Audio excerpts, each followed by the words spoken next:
Hola a todos, muy buenos días. Me gustaría partir agradeciendo la invitación a moderar este panel en un momento que es particularmente relevante para el sistema financiero tanto de Chile como de nuestra región. Estamos en una etapa de transición. Por un lado, estamos enfrentando un entorno global marcado por incertidumbre macro, por tensiones geopolíticas y también por condiciones financieras internacionales más restrictivas. Pero por otro lado, por el lado más positivo, hay una transformación estructural que está siendo impulsada por la digitalización, por los datos y nuevos modelos de negocios.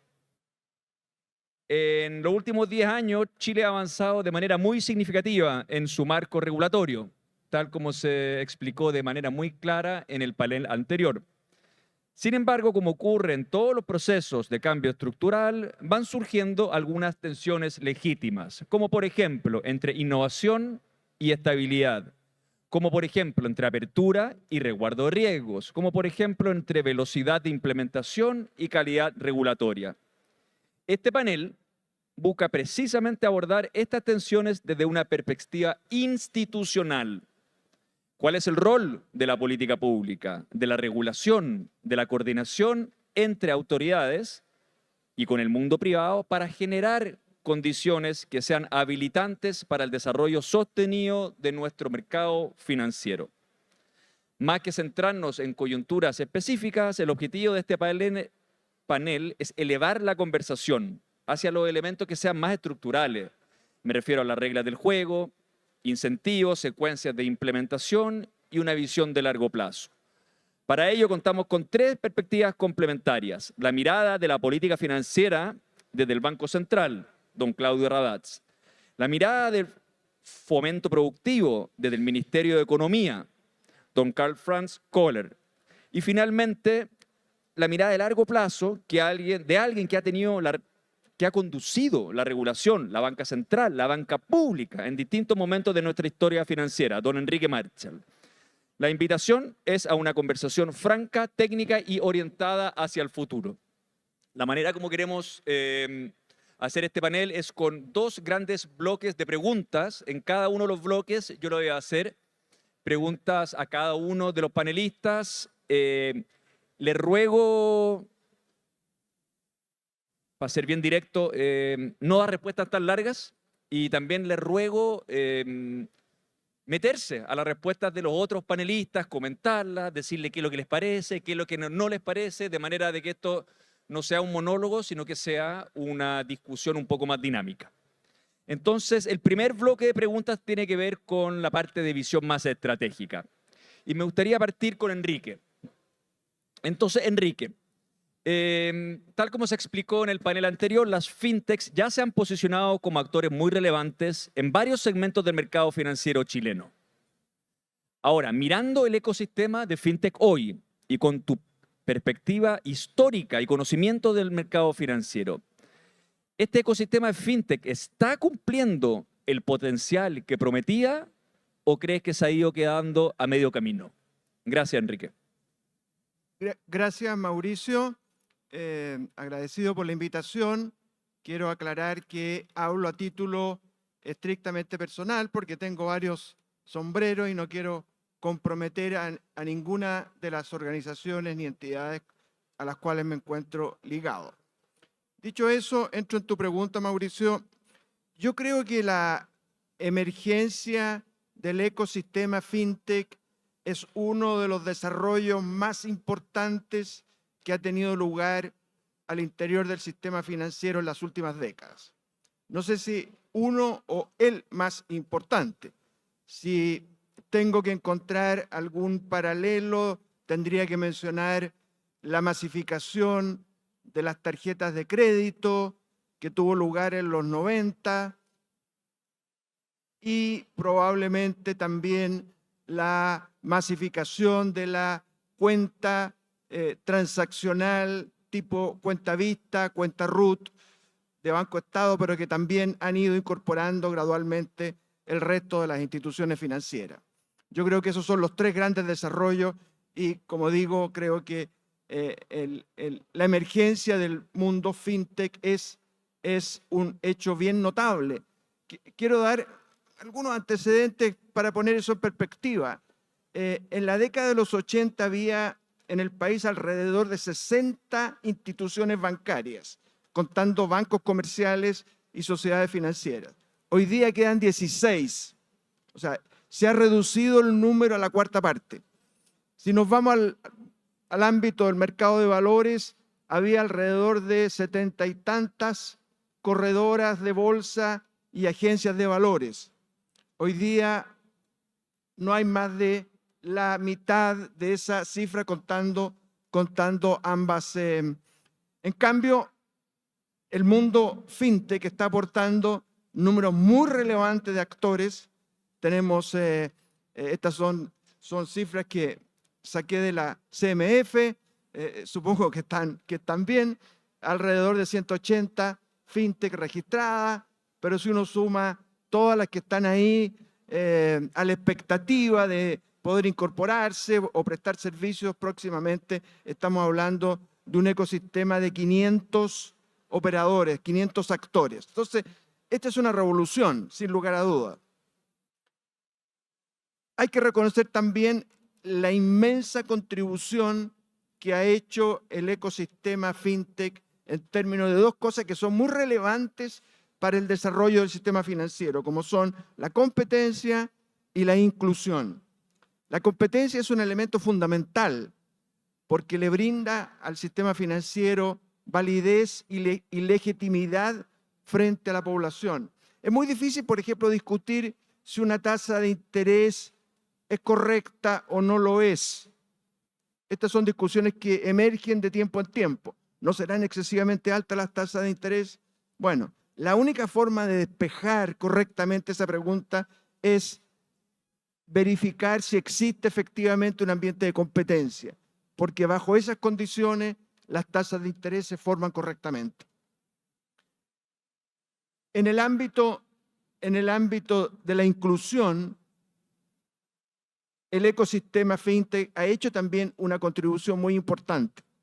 No tendríamos esta verdadera revolución en el ecosistema de pago sin el aporte o la contribución del mundo fintech. De manera tal que yo hago una evaluación muy positiva de lo que ha hecho. Sin lugar a duda, como estaba en la pregunta Mauricio, hay tensiones que surgen en el camino. En un proyecto de esta envergadura, creo que inevitablemente aparecen desafíos que tendrán que ir despejándose. Yo tengo mucha confianza en el trabajo que ha hecho la CMF en este sentido. Implementar la ley fintech ha sido una tarea mayor. Creo que se han dado pasos muy efectivos en ese sentido. Hay un punto que me preocupa, porque el tema de la confianza es fundamental. Y me preocupa el público, porque al final todas estas cosas las hacemos para el público en general. Si la ciudadanía, si los clientes, si los beneficiarios del sistema no están completamente conscientes de lo que estamos haciendo, creo que tenemos un obstáculo.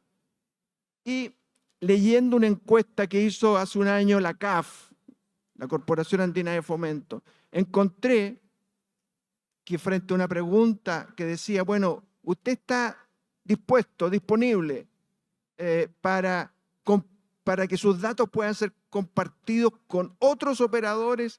La respuesta mayoritaria era que no estaba en disposición. Entonces ahí creo yo, un desafío importante, convencer a la gente, a los clientes, a la ciudadanía que el avance hacia un sistema de finanzas abiertos va a ser positivo para ellos.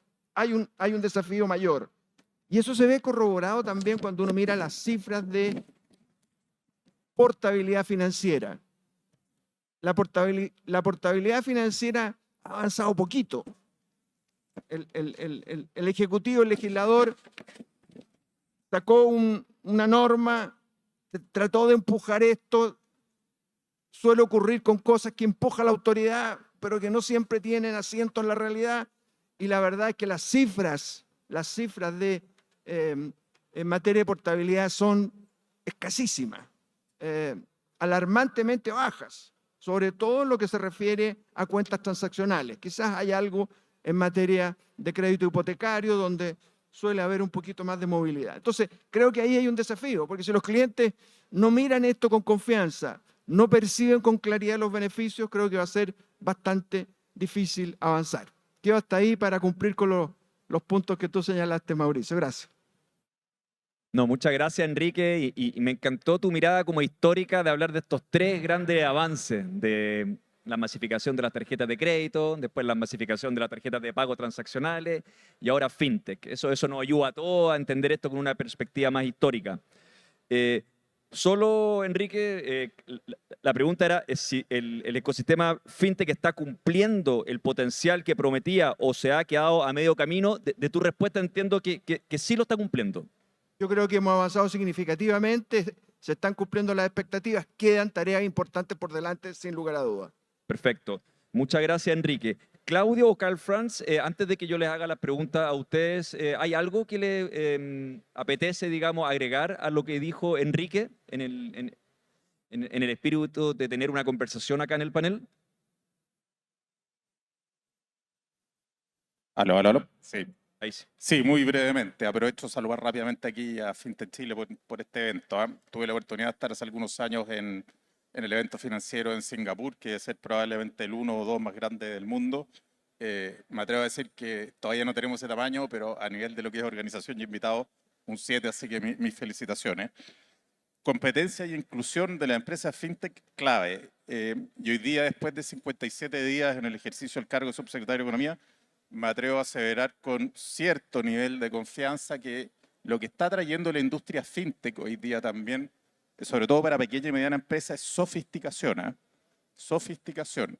Hoy día las empresas fintech, y esto es algo que se debe a la digitalización y a la penetración de la inteligencia artificial, pueden acceder a canales de venta digitales, pueden acceder a manejos de inventarios, pueden acceder a contabilidades más completas.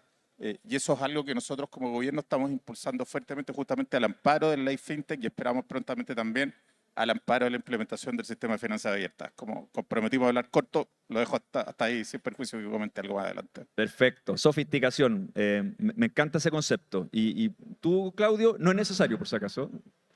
Ya, perfecto. Entonces, todavía seguimos en el primer bloque de este panel, las preguntas más estratégicas. Entonces, ahora sí te hago una pregunta directamente, Claudio, que siempre está presente esta tensión entre estabilidad por un lado e innovación por otro lado.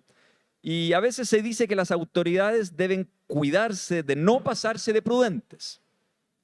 Entonces, si tú tuvieras que elegir, Claudio, ¿qué error sería más costoso hoy en Chile? ¿Sobre regular la innovación financiera o llegar tarde a regular riesgos? O dicho de otra manera, ¿dónde crees que estamos hoy en este balance de estabilidad e innovación? Bueno, aló, sí. Gracias, Mauricio.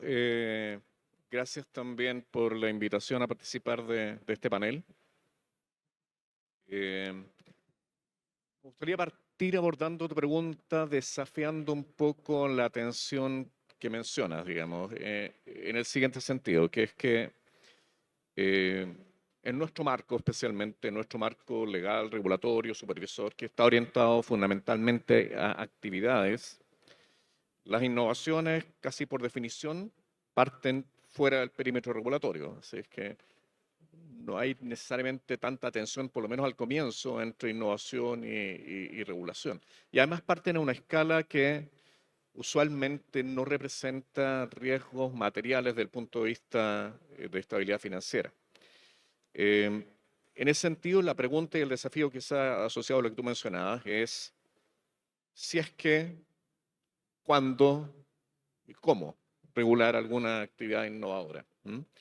Y un enfoque prudente en ese sentido debe tratar de llegar a tiempo, como tú decías. El desafío es llegar a tiempo con un enfoque que sea flexible, proporcional, basado en riesgo. Ese desafío creo que se ha hecho algo más complejo, ¿sí? A raíz del creciente rol que tiene la tecnología en las finanzas, y por algo estamos aquí en el foro FinTech. ¿Mm? Por dos razones. La primera es que la tecnología habilita una velocidad de escalamiento muchísimo más rápida que la que observábamos en el mundo tradicional financiero, digamos. Hace 10, 15 años para una empresa alcanzar, no sé, 1 millón de cuentas era algo que podía tomar un esfuerzo gigantesco de tener redes físicas, un esfuerzo de ventas alto. Hoy en día la tecnología habilita llegar a esos límites mucho más rápido y por lo tanto requiere que reguladores, supervisores estén muy alertas porque algo que hoy es pequeño muy rápidamente puede escalar a un tamaño que sí sea materialmente relevante. Lo segundo es que en un mundo financiero más tecnológico, las interconexiones operacionales entre los participantes tienen un rol clave y esas interconexiones operacionales no están necesariamente alineadas con el tamaño de las instituciones. ¿Ya? Y es posible, por ejemplo, que una empresa pequeña en tamaño, pero muy interconectada, pudiese generar consecuencias que son ya más sistémicas, que no están necesariamente asociadas con su tamaño. Por lo tanto, requiere esta visión de tamaño versus criticidad, cambia también un poco con la tecnología. Considerando esos desafíos, creo que mi conclusión es que el riesgo de llegar tarde es mayor hoy en día que el de llegar muy temprano, ¿no? Además, evidentemente, como Banco Central nos preocupa sobremanera la estabilidad financiera, no solamente porque es parte de nuestro mandato, sino porque estamos muy conscientes de las consecuencias que tienen la inestabilidad en los pagos, las disrupciones al sistema financiero para las personas, empresas, todos quienes participan del ecosistema. Así es que esa sería como mi mirada en ese sentido. Y respecto de dónde estamos hoy en día, yo no tengo la impresión de que estemos en una situación de sobreregulación aparente.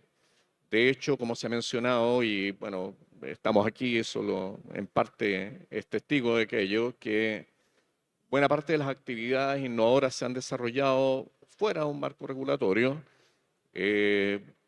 La industria fintech partió, emergió antes de que existiera la ley fintech y la ley lo que vino a hacer fue a dar un marco legal para canalizar el futuro desarrollo de esta industria. Así es que en ese sentido, el hecho que estemos aquí, lo que uno ve es una industria en crecimiento, boyante, con muchos participantes. No se ve una industria que esté asfixiada por la regulación, digamos. Así que creo que no estamos en el lado de la sobreregulación.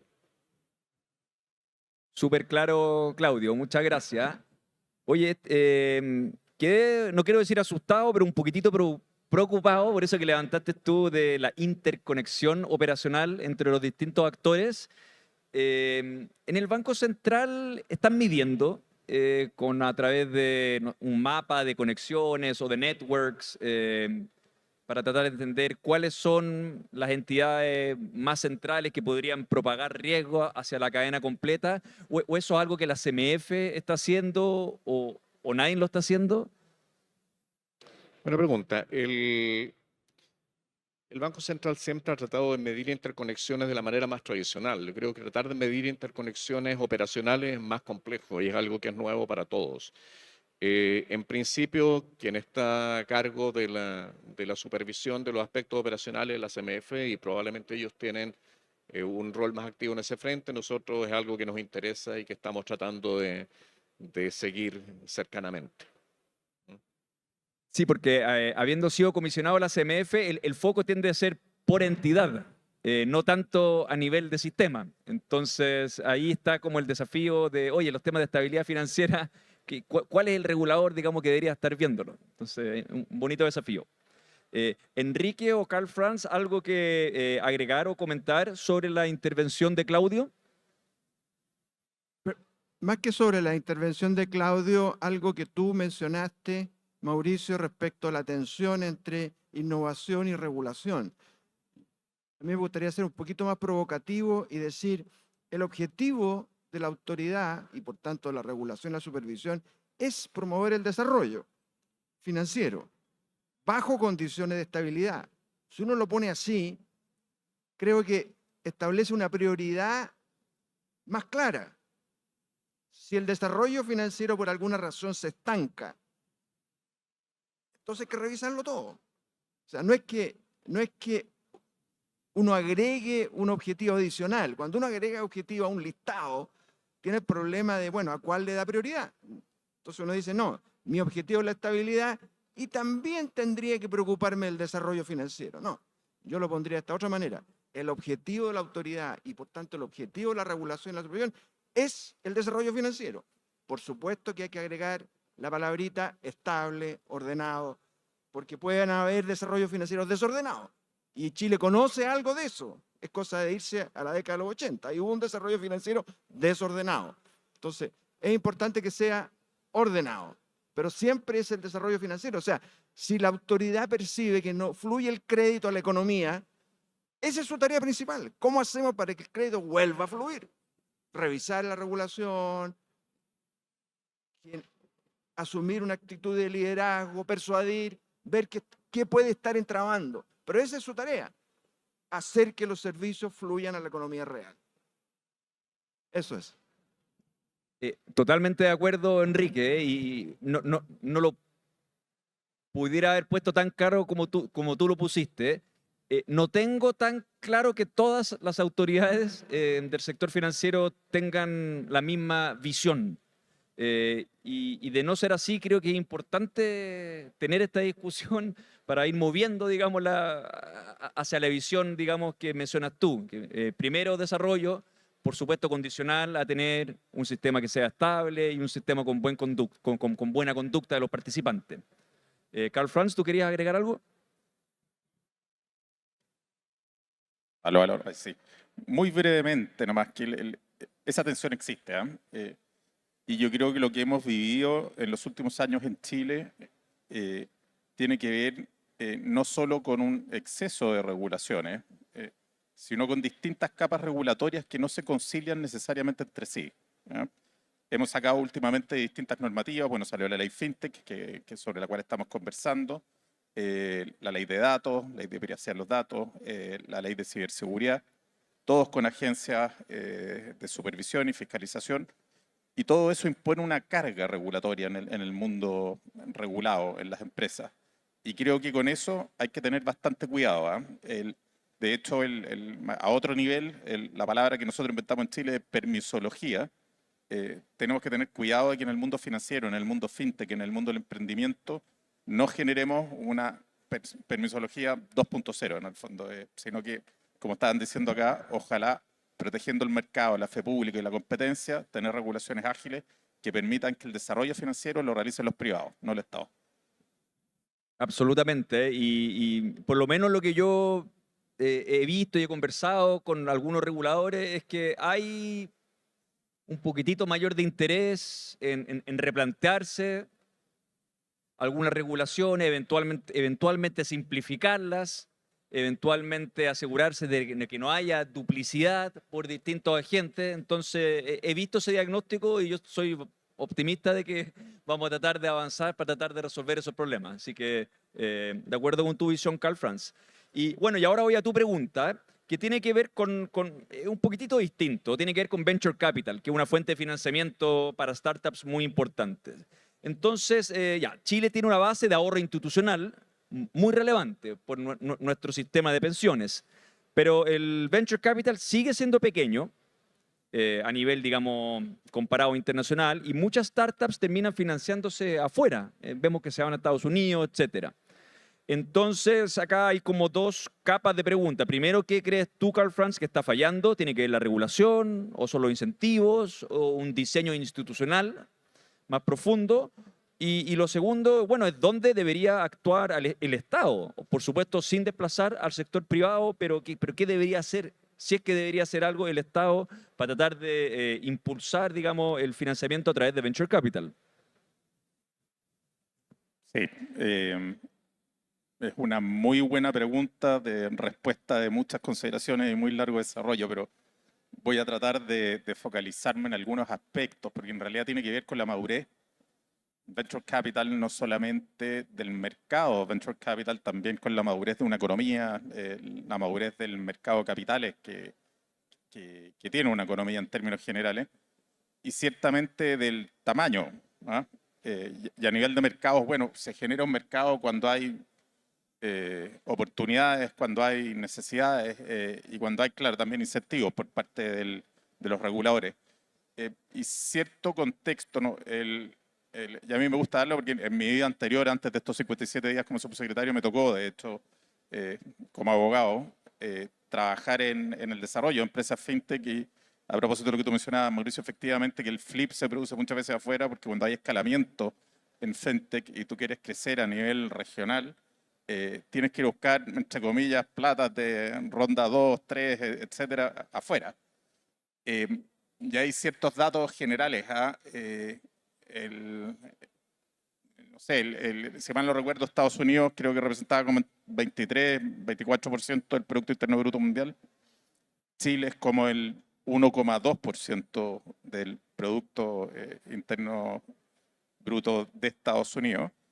Y eso habla a propósito de lo que estaba comentando, al tamaño del mercado. Entonces ahí hay un tema estructural que no significa que nosotros no tengamos que abordar cómo favorecer el financiamiento del Venture Capital localmente aquí en Chile, al menos en las etapas de escalamiento, porque en general yo te diría que a nivel de lo que es capital inicial, capitales semillas, primeras rondas, nosotros vemos que hay una cobertura que es razonable. Y ciertos parámetros para tenerlo en cuenta. Los fondos de pensiones actualmente institucionales administran un poquitito más de 215.000 millones de dólares, que es como el 65-70% del PIB chileno. Si le sumamos fondos mutuos, fondos de inversión y todo el stock de ahorro institucional disponible, uno llega a 350.000, sería más o menos, por ahí. Claro, y uno lo compara con las inversiones, y aquí tengo las cifras que me las acaban de mandar desde el Chile Day en Estados Unidos. Cifras me lo mandaron de la Asociación Chilena Venture Capital, así que si hay alguien de esa asociación aquí, aprovecho de agradecerle estas cifras. Total invertido el año 2025, 854 millones de dólares. ¿Ah? Ticket promedio, 4,1 millones de dólares en 66 startups. Y de acuerdo con pedí ciertas aclaraciones, me dijeron que estas cifras desde el año 2021 en adelante se han mantenido relativamente estables. O sea, estamos hablando más o menos 1.000 millones de dólares por año. Y claro, eso si uno lo compara de nuevo con mercados como el mercado mexicano, que mueve entre 2.000 y 3.000 millones, los brasileros, que mueven entre 7.000 y 9.000 millones, puede parecer pequeño. Pero vuelvo ahí un poco atrás con el argumento de la necesidad, la oportunidad y el tamaño de los mercados, que es relevante tenerlo en cuenta. Necesidad y oportunidad. Nuestros amigos argentinos se transformaron en expertos en Forex y medios de pago digitales, bueno, por razones obvias, sobre las cuales no voy a extender acá. Todo lo que es fintech en materia de agricultura, no sé, Israel, expertos también por necesidad y por oportunidad. Y toco ese tema porque creo que acá en Chile, dentro del contexto de las industrias chilenas que nosotros tenemos, que todo el mundo las conoce, que nosotros somos fuertes al final en minería, algo en la industria de agricultura, forestal, salmones, etcétera, tenemos una tremenda oportunidad en lo que es servicios financieros.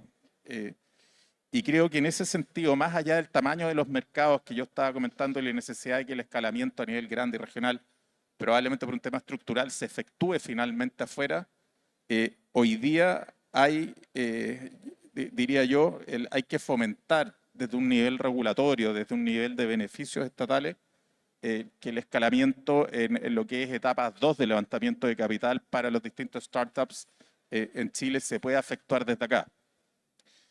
Otro dato interesante que me mandan aquí desde la Asociación Chilena Venture Capital, que más de las 60 startups en Chile han trasladado sus matrices fuera de Chile, en general por modelos estructurales, ¿no es cierto? Hacen el flip, se van a Delaware, a pesar de que Elon Musk ya no lo recomienda, o se van por ahí a alguna de las islas del Caribe. Entonces creo que ahí nosotros debiéramos avanzar un poquitito, avanzar a nivel de nuestros institucionales. Estaba conversando aquí justo antes con respecto a las limitaciones que tienen, por ejemplo, las AFP para invertir en activos alternativos, que entiendo que por disposiciones del Banco Central, aquí me lo podrán confirmar después, pero se ha ampliado, que antes era 5 y 13 y se subió a 6 y 20 en los fondos A y E, o sea, E ya lo dije al revés, respectivamente.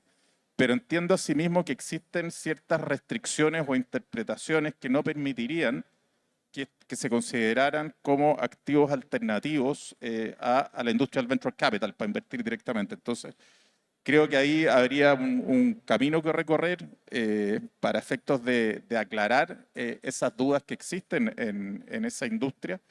Y como se dijo en el panel anterior, y lo acaban de decir acá, la industria fintech nació antes que la ley fintech, de hecho.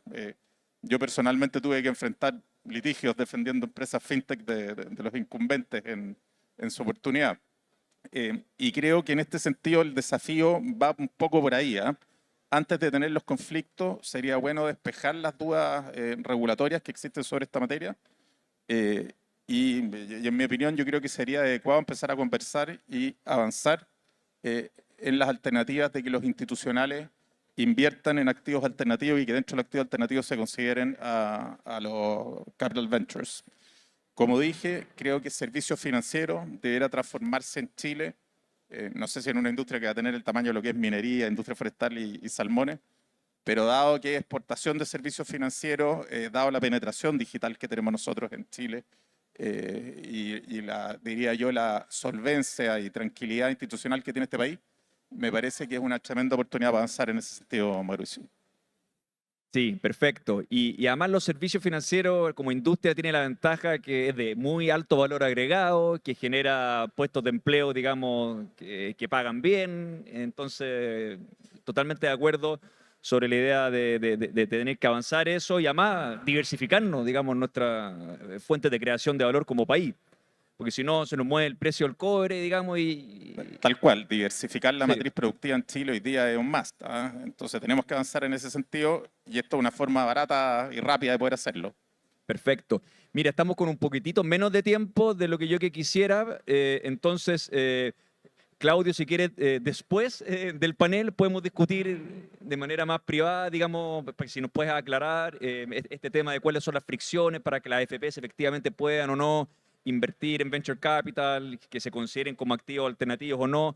Creo que es un tema muy importante, especialmente porque cuando hagamos la migración el próximo año desde el sistema actual de multifondos a fondos generacionales, se abre una oportunidad muy, muy atractiva de que las AFPs inviertan más en activos alternativos, porque dado que los afiliados ya no se pueden cambiar de una cuenta a otra, las AFP pueden tener una visión más de largo plazo y naturalmente ahí se abre el espacio para poder invertir en activos más ilíquidos como los activos alternativos, pero que ofrecen rentabilidades esperadas más atractivas. Entonces es importante asegurarse de que Venture Capital caiga, digamos, dentro de ese pool de activos alternativos. Ya, entonces, como les decía, estamos con muchísimo menos tiempo de lo que yo planificaba y todavía nos queda el bloque 2, que tiene que ver más con la implementación, riesgos y tensiones de temáticas relacionadas a desarrollo financiero y estabilidad. Entonces, ahora sí que sí les voy a rogar respuesta de tipo 2 minutos, porque el tiempo se nos está acabando.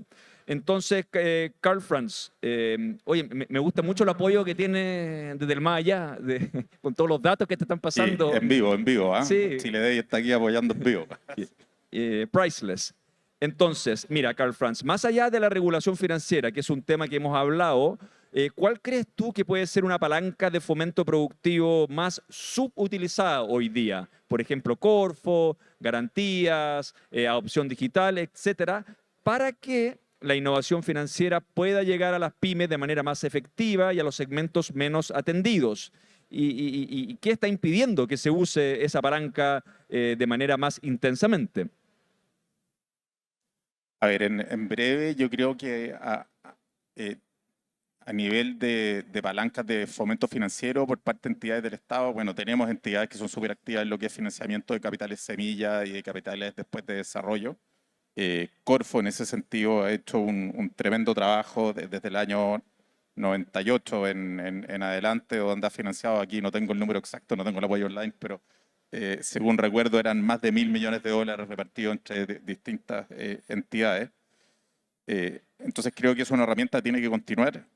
Cuando podemos pensar en palancas subutilizadas, yo creo que hay que pensar en el tema regulatorio. Creo que Ley FinTech es un gran comienzo, como lo mencionaron acá. Reduce asimetrías, permite la entrada de nuevos actores, diversifica, democratiza, genera sofisticación, aumenta competencia.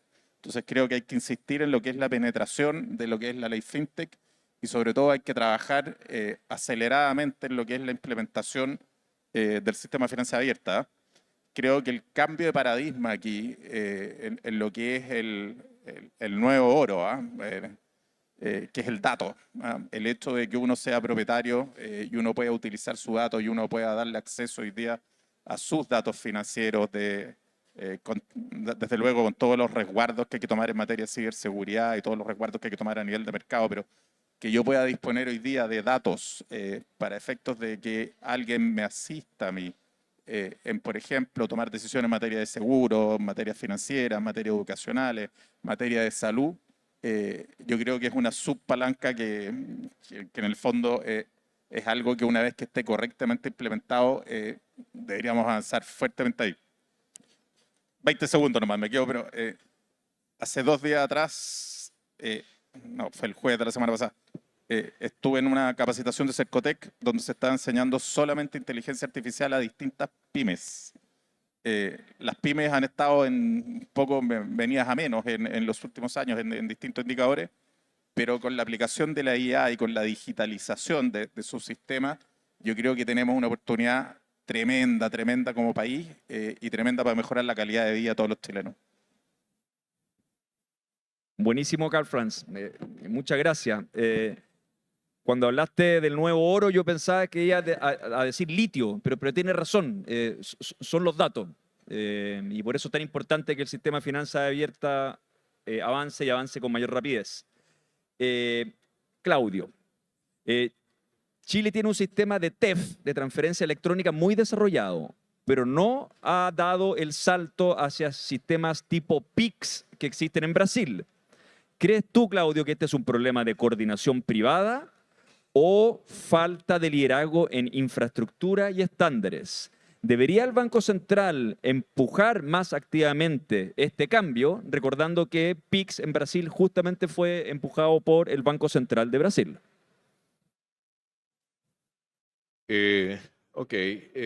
PIX que tú mencionas, ¿cierto? Es un sistema que ha capturado una atención importante a nivel regional, a nivel global, fundamentalmente por su tasa de crecimiento, que ha sido espectacular. Pero vale la pena recordar que Brasil partió de una situación inicial con una penetración de pagos digitales bastante acotada, digamos, bastante baja. Cuando uno mira las experiencias más amplias de distintos países que se han movido a sistemas de pago inmediato, la experiencia es más diversa tanto en términos de resultados como de modelos de implementación, no solamente el de Brasil, que es con el Banco Central detrás de todo, sino que modelos que son un poco más diversos en términos de participantes. Como tú mencionas también, Chile parte de una situación inicial bastante buena, muy buena. Lo hemos mencionado en diversos informes de sistema de pago. Tenemos una penetración de pagos digitales creciente, bastante alta, con un sistema de TEF que fue pionero a nivel internacional y que funciona de manera interoperable desde el 2008, y donde uno puede hacer transferencias cuenta a cuenta, en principio desde un prepago a un banco. Así que tenemos un sistema base ahí que ha sido pionero, está funcionando. Y mucho más fácil que en Estados Unidos, por de pronto. Y muchos otros países, no solamente Estados Unidos. Habiendo hecho eso, hay brechas, y la principal es la que tú mencionas, el uso de la transferencia cuenta a cuenta, digamos, para pagos a comercios es un área donde había un desarrollo bastante más lento del que uno esperaría, dado lo pionero que fue este sistema a nivel internacional. Eso lo hemos destacado también en el pasado y es una brecha que creemos que es importante ir cerrando. Nos interesa que se desarrolle este sistema como Banco Central porque tiene beneficios para los usuarios, para las personas, para el comercio, para manera de disponer de una alternativa de canalización de pagos adicionales, y también por tener un sistema de pagos más resiliente que cuente con distintas carreteras que permitan canalizar pagos. Así es que nos interesa. ¿Por qué no se ha desarrollado lo que está? A ver, la tecnología no parece ser un tema porque hay iniciativas que son individuales que sí han podido avanzar, digamos que son cerradas, ¿ya? No son interoperables, pero son cerradas y la tecnología está ahí. Lo que falta es interoperabilidad. Y ahí, como tú mencionas, hay dos posibles hipótesis. Una falla de coordinación, ¿ah?, para definir estándares de interoperabilidad, asignar responsabilidades, etc. La otra es que falten incentivos económicos.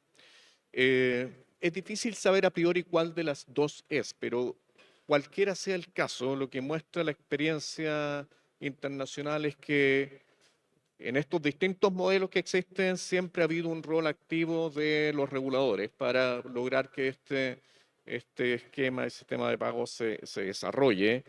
Ya sea un rol de definir estándares o coordinar, asignar responsabilidades, atribuciones, etcétera, ¿no? A nosotros nos interesa que así sea y queremos colaborar a empujar a que se desarrolle esta avenida, esta forma de pago. Para eso hemos estado pensando acerca de esto, lo hemos mencionado en más de una ocasión, nos hemos estado reuniendo con participantes de la industria para que nos cuenten un poco dónde ven ellos las fricciones y tratar de distinguir estas distintas posibilidades de problemas. Y en base a eso lo que planeamos hacer es tratar de colaborar en el ámbito que nosotros podemos como regulador del sistema de pagos para facilitar que esto ocurra dentro de un plazo acotado, digamos. Pucha, qué bueno, Claudio, saber todo lo que están haciendo en el Banco Central en esta materia. Y qué suerte el Banco Central de tenerte a ti, digamos, a cargo de la División de Política Financiera. Enrique, última pregunta y con esto terminamos el panel. Hoy la pregunta es súper larga, ¿eh? Perdona, pero está escrita así. La ley FinTech consagra el principio de proporcionalidad, que la regulación se gradúe según tamaño y riesgo. Pero en Chile hemos visto casos donde este principio no siempre aterriza bien, como por ejemplo las AGFs, gestoras de fondos, donde han ido saliendo las más pequeñas porque enfrentan cargas similares a las más grandes. La pregunta es, Enrique, ¿está aterrizando bien este principio de proporcionalidad en la implementación de la ley FinTech? ¿O estamos viendo este mismo problema que a veces se observa en el mundo de las gestoras de fondos para el mundo FinTech? Me gusta mucho tu pregunta, Mauricio, porque el principio de proporcionalidad fue incluido, se hizo mención de él en la ley FinTech por primera vez en una regulación financiera. Nunca antes existió una referencia de esa naturaleza. El principio de proporcionalidad no fue diseñado ni pensado en el ámbito financiero, viene del derecho constitucional más bien. En las actas constitutivas de la Unión Europea se lo menciona. Se dice, mire, cualquier intervención de la autoridad, cualquiera, no para las pymes, para cualquiera, en cualquier ámbito, debe aplicar el principio de proporcionalidad. Eso quiere decir que tiene que estar fundamentada la intervención, tiene que haber un balance de costos y beneficios. Ahora, bienvenido que se haya incorporado en la ley FinTech, porque por primera vez al regulador se le impuso esta obligación. Más bien la regulación financiera tenía una tendencia a ser uniforme para todos. A todos se les aplican las mismas reglas, sin mayor diferenciación entre actores de un tipo, de otro tipo, entre actores más grandes, más pequeños. Hay algunas cosas por ahí en la regulación, hay atisbos, hay intentos de aplicar esto. Por ejemplo, lo voy a mencionar porque no es conocido. En la ley de bancos se dice que el capital mínimo para un banco son 800.000 UF. 800.000 UF. Pero hay un artículo, me correspondió a mí tramitarlo en los 2000, justamente en un periodo donde había necesidad de inducir más competencia. Ese artículo dice, mire, si usted pone un banco por primera vez, o sea, si establece un banco, le vamos a exigir al principio 400.000. solo 400.000. No se fija un periodo para entrar a las 800.000. Por supuesto que hay otro artículo que dice, bueno, usted tiene que cumplir con Basilea. Está bien, eso es así. Pero un banco nuevo probablemente va a tener un largo periodo en el cual no va a estar usando completamente su capital. Y eso tiene un costo alto. Yo abro puertas, no he dado ningún crédito, pero ya tengo que mostrarle a la autoridad que tengo 800.000 UF. Es una cuestión desproporcionada. No necesito mostrar 800.000 UF. Podría mostrar mucho menos. Entonces creo que ahí hay un ejemplo. Pero en general, digo, la regulación financiera no lo ha incorporado y la tendencia ha sido más bien a uniformar, a no discriminar. Quizás hay antecedentes históricos que explican esta visión, porque en la vieja república había todo tipo de regulaciones. Había regulaciones especiales para los bancos regionales, había regulaciones especiales para los bancos de fomento. Entonces, a partir de los 80, más bien la tendencia fue, mire, eliminemos todos estos tratamientos especiales porque se prestan para abusos, para, digamos, para cosas irregulares. Entonces, la tendencia fue movernos hacia una regulación uniforme. Pero creo que en el mundo hay hartas experiencias de, más bien de una aplicación, por supuesto que conlleva desafíos de la aplicación del principio de proporcionalidad. Pero ojo, y este es el punto importante que quiero hacer, la aplicación de este principio también debe ser hecha cuando yo estoy regulando los bancos sistémicos. O sea, justo cuando estoy en el otro extremo del espectro, también tengo que hacer la aplicación, porque yo tengo que fundamentar por qué le estoy poniendo una regulación y por qué de ese nivel y no de otro. También cabe ahí, no solo para la pyme, donde quizás, claro, hay una disposición un poquito más abierta, decir, mire, tratemos a los de menor tamaño en forma un poquito más flexible.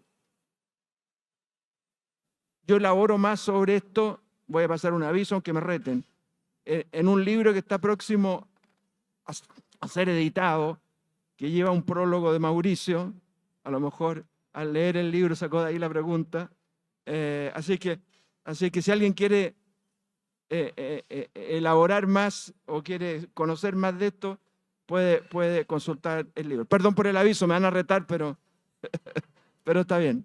El libro se llama Columnas Espartanas, así que yo también le hago mucha publicidad a su libro, Enrique. Bueno, estimados, se nos acabó el tiempo. Yo quería agradecerle especialmente a cada uno de los panelistas por aportar con sus grandes ideas al debate y también agradecer a cada uno de los miembros de la audiencia por seguirnos y por participar en este debate de políticas públicas tan importante. Que tengan un excelente día. Muchas gracias.